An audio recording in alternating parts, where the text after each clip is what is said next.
পশ্চিমবঙ্গের এক নির্জন গ্রামের পাশ দিয়ে বয়ে গেছে ছোট এক নদী। গ্রামবাসীরা সেই নদীকে বলে পিশাচিনী নদী। শোনা যায় পূর্ণিমা রাতে নদীর পাশে গেলে কেউ আর জীবিত ফিরে আসে। সুমন এক তরুণ সাংবাদিক এই গল্পের সত্যতা খুঁজতে গ্রামে আসে। গ্রামের প্রবীণরা তাকে সতর্ক করে দেয়, কিন্তু সে অবিশ্বাসী ছিল। পূর্ণিমা রাতে টর্চ হাতে সে নদীর ধারে যায়। চারপাশে অদ্ভুত নিস্তব্ধতা, শুধু নদীর জলের শব্দ। হঠাৎ সে শুনতে পায় এক মিষ্টি সুরেলা কণ্ঠে গান।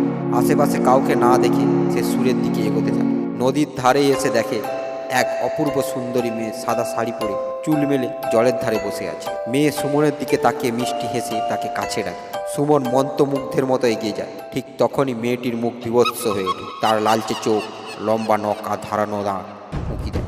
নদীর জল থেকে অসংখ্য হাত উঠে এসে সুমনকে টেনে নেয়।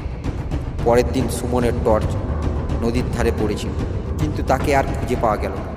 গ্রামবাসীরা বলে পিশাচিনী নদীর ক্ষুধা আরেকবার মিটেছে।